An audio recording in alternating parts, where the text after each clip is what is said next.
In this video, I'm going to briefly show you how I create custom textures for my MetaHumans.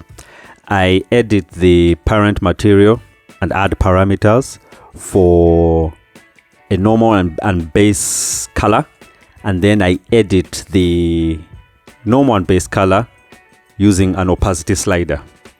This way, I do not have to use the traditional method of outputting the MetaHumans texture. I just manipulate the alpha channel on the texture instead of using the full face texture. This way I can swap it out even to different MetaHumans. I don't have to re-export. I just manipulate the material instance as I desire. Another problem I was running into by exporting the texture is when I re-import it again, I would get a different color. So at least this way I ensure that I don't touch the native MetaHuman texture and I just add my paintings on top. For me personally, I used Substance Painter, but you can use anything. So I will walk through how I did it. But if you just want to skip to the part where I am where I am editing the parent material, you can just go to this time and then continue from there. But if you want to just see my whole process, I will just speed through it. Okay. So now I create the MetaHuman as usual. Just going through personalizing it.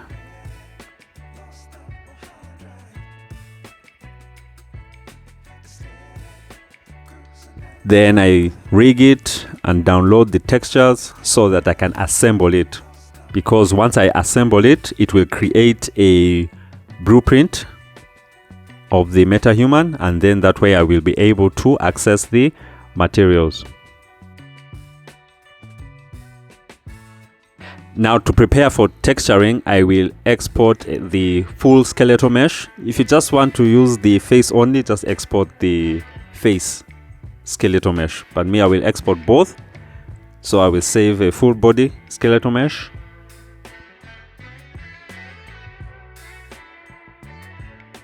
Then I export an FBX, which I will edit it for Substance Painter. I will do that within Blender.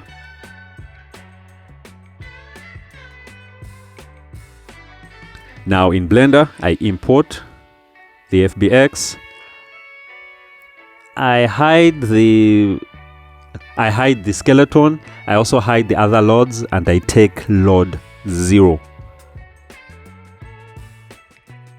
Now with load 0, here I just cleared the parent and shrunk it a bit. You don't have to shrink it, but I just don't want it to be too large. But shrinking it won't do anything. It will still work nicely on Substance Painter. Now here, I choose the face, choose the body, assign materials to them, and then the eyes and teeth or any extra thing, I also assign it so that I know I will not, but this one I will not output anything for them. But it's best to just assign them like that.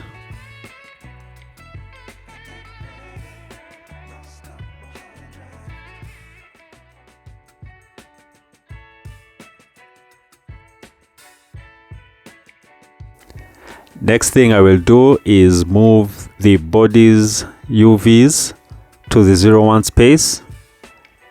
That way I avoid having UDIMs since I don't need them for this specific project.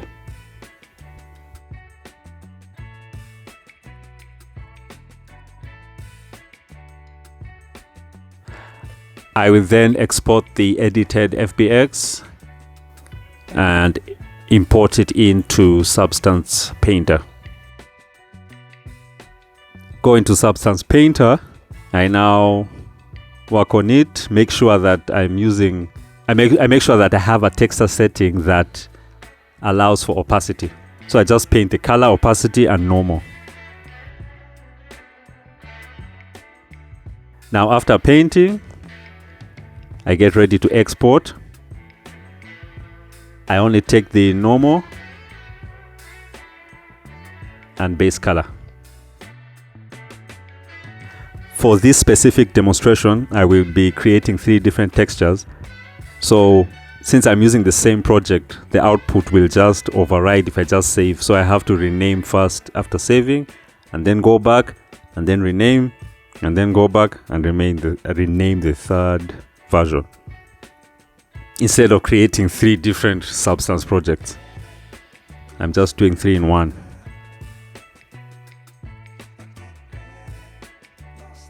Now back in Unreal Engine, I'm going to look for the materials. First, check the face, click on the browser, click to show it where it is on the content browser. Then I click on the material. Then I will look for its parent material. As you can see, it's Skin Unified Baked. Even the body, let's check and see, but the body is an instance of the face, so that's no problem. So we look for, so it means we just need to edit this one, and then it will be set in every other instance. Now it's not in the material itself, but it's in the material function that's inside the material. So right here in this live inputs comment. So now this is what I shall be working with. As you can see, those are the input parameters of that are there in the baked inputs. That's where the input parameters enter. Now I'm going to just slot in my extra parameters here and mix the base color with my cosmetic texture, and also mix the normal with my cosmetic texture. And the alpha channel will be the one that I will use to mask. The alpha channel of the base color will be used as a mask.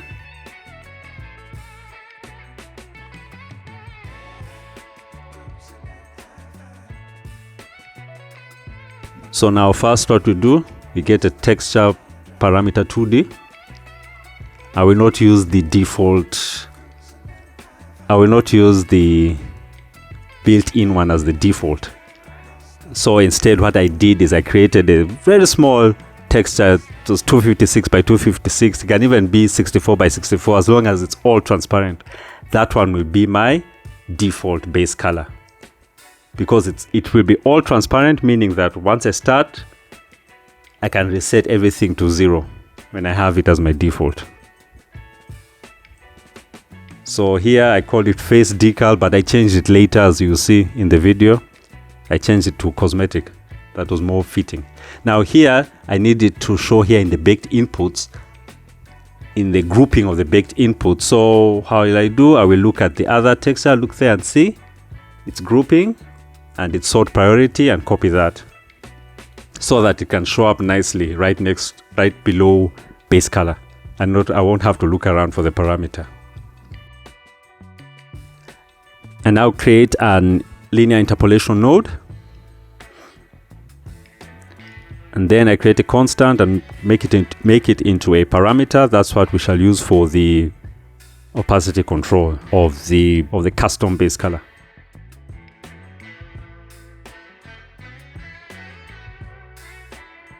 Then I set it as a slider from 0 to 1, because I do not want inputs that are beyond 0 and 1. Next, I will hook the base color to the lap A, and my custom texture to the B. Create another lap node, plug the alpha to the B, leave the top A at 0.0. Then I plug in the opacity controller on the alpha of the lap node. Now I need some space. Just shift things around.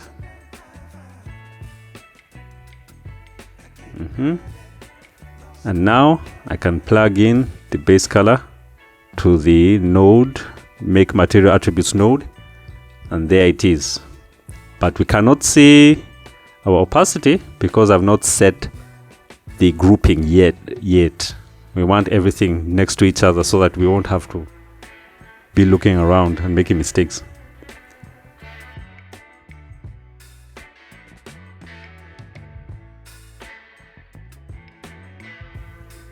And there it is. They're right next to each other. And everything is from 0 to 1, no extra numbers.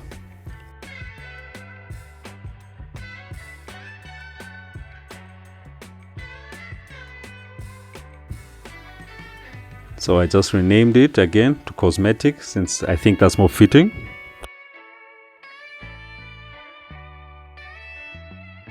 So now we create a parameter 2D, a texture sample parameter 2D. This one's for the normal. Now to get the normal, default normal, I will actually use the one that's already built in, the one that's already inside this material function. But let me first then comment this, just for the sake of being tidy. Now I will use the default of this material function anyway. It's a flat normal. Click to find it on the browser, and then I assign it. It's just a flat normal with no details, so at least it won't show anything when it's plugged in by default. Next, I created the normal strength parameter by duplicating the base color opacity parameter.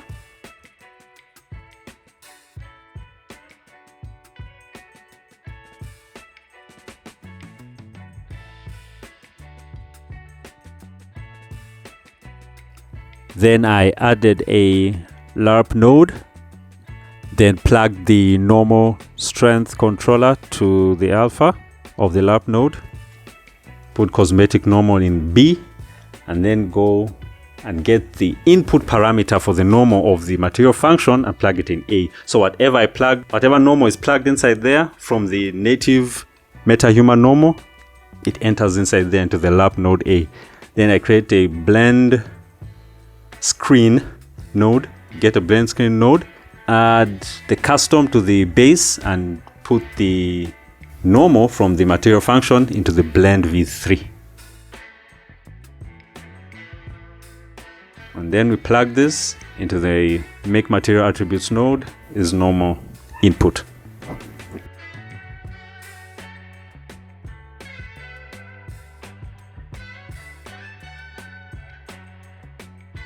Yeah, but we don't save anything because I've not grouped the nodes correctly, so it's now a mess. I want it right below the cosmetic one. So my custom textures, I want them all together. I don't want it below the normal. I want all the custom textures to be together. So I edit them together without messing anything up. So I just gave it a number there, put it in the group. Base groups, give it number 16.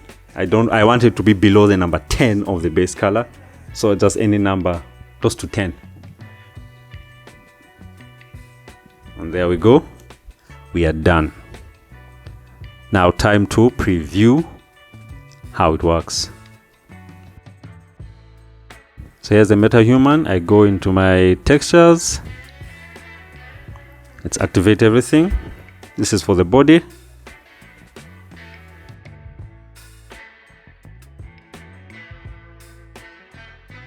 Let's go to V1, select body base color, there it is.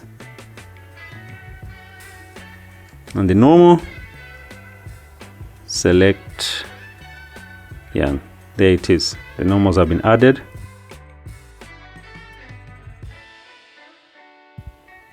And now we input the face. And I can control the opacity and the strength, the opacity of the base color and the strength of the normal.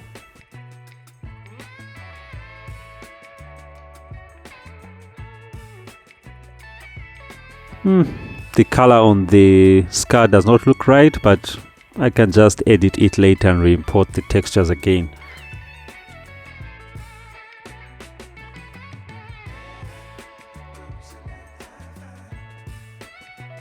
Now swapping is easy, V2, swap to the second on the body and swap to the second on the face. If you're doing face only, you only swap that. If you're doing body only, you only swap that.